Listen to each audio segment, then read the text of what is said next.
In the rugged forests of Rajasthan lies Ranthambore National Park, a realm where history and wilderness collide. Here, ancient stone fortresses rise above valleys of golden grass. Lakes shimmer in the harsh desert sun, watched over by crumbling watchtowers that once belonged to kings.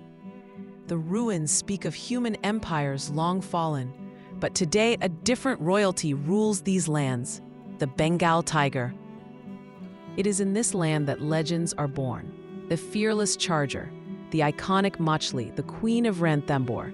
And among these names is one that still sparks debate, fear and fascination, Ustad. To some, he was India's most feared man-eater, a ruthless killer who terrorized Ranthambore. To others, he was misunderstood, a victim of human encroachment and sensational headlines. His story is not just about one tiger, but about the fragile relationship between humans and the wild. This is the saga of Ustad, officially known as T-24, the tiger who changed Ranthambore forever. Ustad was born in the early 2000s, one of the new generation of tigers in Ranthambore. From his earliest days, he displayed traits that set him apart from other cubs. While his siblings clung to their mother's side, Ustad wandered boldly, exploring further than most would dare. His piercing gaze and fearless nature hinted at the ruler he would become. As he grew into adulthood, Ustad claimed prime territory near Ranthambore Fort and the famous lakes that define the park. This was no small feat. These lands were some of the most contested in the reserve, rich in prey, rich in water, and central to Ranthambore's tourism. Tourists quickly became familiar with him. They saw a massive tiger striding confidently across paths, sometimes alarmingly close to vehicles. Unlike shy tigers that vanish into thickets, Ustad tolerated human presence. His boldness earned him his name. In Hindi, Ustad means master, and for more than a decade, he ruled his domain like one. Ustad was no ordinary tiger. His sheer size, muscular frame, and fiery aggression made him one of the most dominant males of Ranthambore. He fathered cubs, defended his territory against rivals, and patrolled relentlessly. Visitors and rangers alike admired his strength. He was often photographed walking along stone paths, as if he were the guardian of the fort itself. His confidence inspired awe, but also fear. Unlike other tigers who stayed deeper in the forest, Ustad often moved close to human routes. He seemed unbothered by jeeps, guides, or villagers passing near his land. This unusual boldness would later become the fuel for his controversy. For now, however, it only reinforced his reputation as Ranthambore's master. In 2010, a shocking event disturbed the calm of the forest. A forest guard was found dead near Ustad's territory. Whispers spread that T-24 was responsible. Though evidence was uncertain, suspicion lingered. In the years that followed, more incidents took place. By 2015, 4 human deaths had been linked to Ustad. Each time, the park and surrounding villages were thrown into fear. The most infamous case occurred in May 2015. A trusted forest guard, Rampal Saini, was mauled and killed near Ranthambore Fort. Witnesses said Ustad attacked suddenly, dragging him into the forest. The guard's death sent shockwaves through the park and beyond. The media pounced. Headlines declared Ustad a man-eater. Villagers, terrified for their lives, demanded action.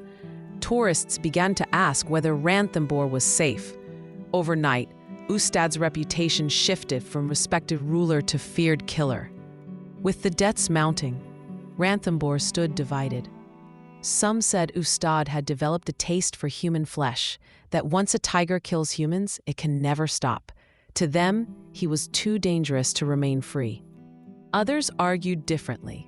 They pointed out that Ranthambore's paths often brought humans into dangerously close contact with tigers. Perhaps Ustad was simply defending his territory, startled or provoked. Some even claimed other tigers could have been responsible. Wildlife experts debated fiercely. Conservationists pleaded for patience, for deeper investigation. Villagers demanded safety. The park authorities faced immense pressure from all sides. Meanwhile, social media exploded. Petitions circulated online, some demanding his removal, others begging to let him stay. Ustad was no longer just a tiger. He had become a symbol of fear to some, of freedom to others. In May 2015, the Rajasthan Forest Department made its decision. Ustad was declared a threat to human life. He would be tranquilized and removed from the wild. On the day of his capture, tension gripped Ranthambore. Rangers tracked him carefully, aware that darting such a powerful tiger was no small task. Finally, they managed to bring him down and transport him under heavy guard. As jeeps carried him away, silence fell. Some felt relief. The man-eater was gone. Others wept, feeling that Ranthambore had lost part of its soul. But Ustad was not relocated to another reserve. Instead, he was sent to Sajangarh Biological Park in Udaipur. For a tiger that once roamed vast forests, this meant one thing: a lifetime in captivity. The outcry was immediate. Conservationists accused the government of bowing to fear and politics. Wildlife lovers worldwide mourned. For them, Ustad's removal was not justice, it was betrayal. From the endless valleys of Ranthambore, Ustad found himself confined to a small enclosure. The tiger who once ruled lakes and forts now paced restlessly behind fences. Reports described him as agitated, aggressive, and visibly distressed. He had lost the life that defined him. The sounds of prey, the rustle of forests, the open sky, all replaced by concrete walls and the stares of visitors. In 2022, the news came that Ustad had died in captivity. He was around 17 years old. His end was quiet, but his life had been anything but. From respected ruler to feared outcast, from the forests of Ranthambore to the cages of Udaipur, Ustad's story was one of power and downfall. To villagers and officials, his removal was necessary. They remember the fear, the deaths, and the danger he posed. For them, safety came first. But to conservationists, Ustad was wronged. They argue he was punished for being wild in a world that no longer tolerates wildness. They believe his case reflects the growing tension between humans and nature, between development and conservation. The truth may never be fully known. Was Ustad truly a man-eater, or was he simply a victim of circumstance, framed by fear? What is certain is that his name lives on. To this day, debates about Ustad ignite passion, proving that he was more than just a tiger. He was a symbol. Ustad's story forces us to confront difficult questions. When humans and tigers collide, who is truly at fault?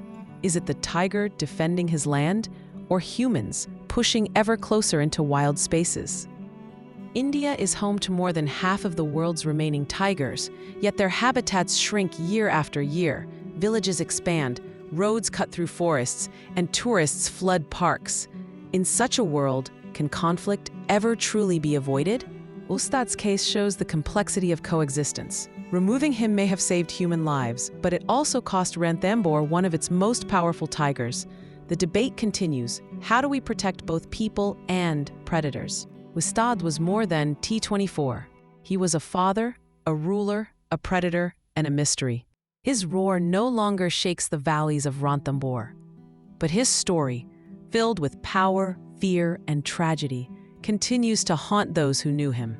To some, he will always be remembered as the man-eater tiger of Ranthambore. To others, he remains the victim of human fear and misunderstanding. And in that divide lies his true legacy, a reminder that the wild cannot be bent to human rules. It asks only to be respected, feared, and understood.